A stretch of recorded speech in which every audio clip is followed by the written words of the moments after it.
Story அலப்பறை starting friends. ஒன்றும் பண்ண முடியாதுங்க ஃப்ரெண்ட்ஸ். ஒரு அழகான கிராமத்தில் வந்து ஒரு பாட்டி இருக்கிறாங்க. அந்த பாட்டி வந்து பிரியாணி கடை வந்து எப்படி ஓப்பன் பண்ணி சக்ஸஸ்ஃபுல்லாக நடத்துகிறாங்க அப்படின்றத பற்றி தான் நம்ம பார்க்க போகிறோம். ஓகேங்களா? ஓகே ஃப்ரெண்ட்ஸ், வாங்க வந்து நம்ம வீடியோக்குள்ளே போயிடுவோம். ஓகே வாங்க வந்து நம்ம வீடியோக்குள்ளே போயிடுவோம். இப்போ வந்து ஒரு அழகான கிராமத்தில் வந்து பாட்டி, அப்புறமேட்டு நிறையா மக்கள், அப்புறமேட்டு வந்து பாட்டிக்கு வந்து ஒரு ஃப்ரெண்ட் இருக்கிறாங்க. ஓகேங்களா? அவங்க எல்லாருமே வாழ்ந்துட்டு வராங்க. அந்த கிராமத்தில் வந்து ஏழை மக்கள் வந்து நிறைய பேர் இருக்கிறாங்க. இந்த பாட்டி வந்து பணக்கார பாட்டி, அப்புறம் அவங்க ஃப்ரெண்டு வந்து பணக்காரிங்க. அவங்க வந்து ஓகே அப்படின்னு சொல்லிட்டு 2 பேருமே எல்லாருமே வாழ்ந்துட்டு வராங்க. அப்புறமேட்டு வந்து பிரியாணி கடை வந்து எப்படி ஓப்பன் பண்ணலாம். ஒரு நாள் வந்து மழை வந்து அதிகமாக பெஞ்சிகிட்டே இருக்குது. மழை பெஞ்சிட்டு இருக்கும்போது வந்து மக்கள் வந்து வீட்டை விட்டு வெளியே வராமல் இருக்கிறாங்க. அப்போ வந்து என்ன பண்ணுறாங்க அப்படின்னா, இந்த பணக்கார பாட்டி வந்து என்ன பண்ணுறாங்க அப்படின்னா, நம்ம வந்து பிரியாணி கடை ஓப்பன் பண்ணால் நல்லாயிருக்கும் அப்படின்னு சொல்லிட்டு அவங்க ஃப்ரெண்டுக்கிட்ட போய் கேட்கறதுக்கு போகிறாங்க. அப்புறம் அவங்க ஃப்ரெண்டுக்கிட்ட போய் கேட்குறாங்க, இப்போ வந்து மழை காலத்தில் வந்து மக்கள் வந்து நிறைய பேர் வந்து கஷ்டப்படுறாங்க, அதனால் வந்து நம்ம பிரியாணி கடை ஓப்பன் பண்ணுவோம், சிக்கன் பிரியாணி கடை ஓப்பன் பண்ணுவோம், அப்புறம் மக்களுக்கு வந்து கம்மியான ரேட்டில் வந்து நம்ம வந்து கொடுப்போம் அப்படின்னு சொல்லி சொல்கிறாங்க.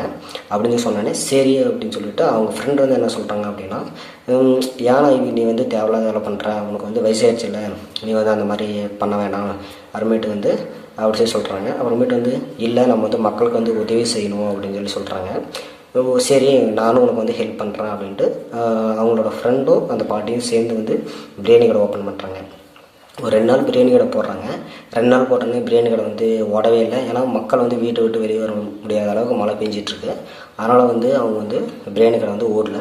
அப்புறம் 2 நாள் கழித்து என்ன பிளான் பண்ணுறாங்க அப்படின்னா, 2 பேரும் சேர்ந்து அவங்க ஃப்ரெண்ட் வந்து இந்த பாட்டிக்கிட்ட சொல்கிறாங்க. என்னன்னு சொல்கிறாங்கன்னா, சிக்கன் வறுவல் வந்து நம்ம வந்து ஃப்ரீயாக கொடுப்போம், சிக்கன் பிரியாணி கொடுப்போம் அப்படின்னு சொல்கிறாங்க.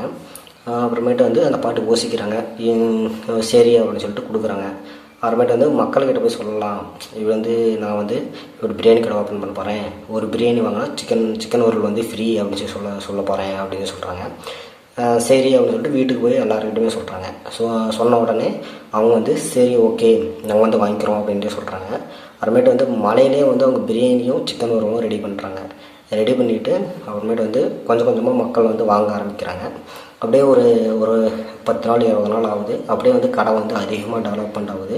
அதிகமாக வந்து டெவலப்மெண்ட் ஆனோடனே மக்கள் வந்து கம்மியான ரேட்டில் கொடுக்குறாங்க.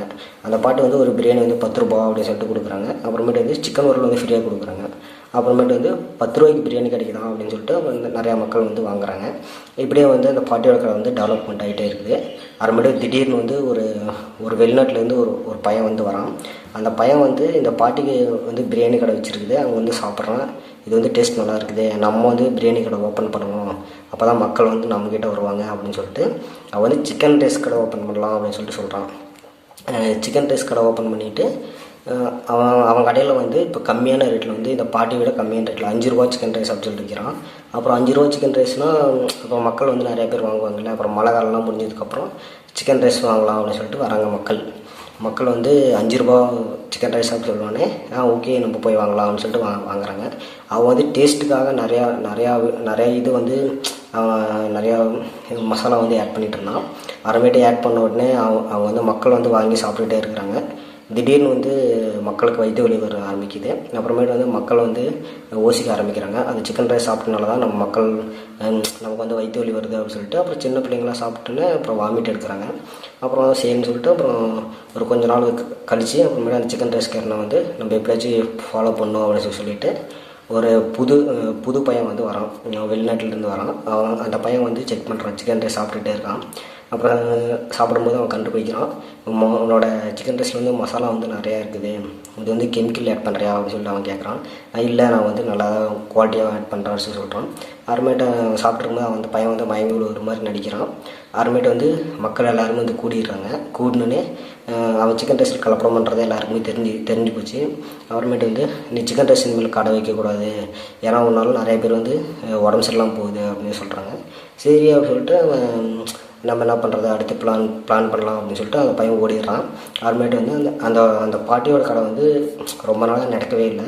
அப்புறமேட்டு வந்து அந்த பாட்டி வந்து 5 ரூபா பிரியாணி வந்து கரெக்டாக பண்ணிகிட்டு இருந்தாங்க, 10 ரூபா பிரியாணி வந்து கரெக்டாக பண்ணிகிட்டு இருந்தாங்க. அப்புறமேட்டு 10 ரூபா பிரியாணி பண்ணோன்னே அவங்க வந்து சரி ஓகே அந்த பாட்டியோட பிரியாணி கடை தான் நல்லது, நம்ம வந்து அங்கேயே சாப்பிடலாம், பெஸ்ட்டாக இருக்கும் அப்படின்னு சொல்லி நிறைய பேர் நினச்சி சாப்பிட ஆரம்பிக்கிறாங்க. ஓகேங்களா.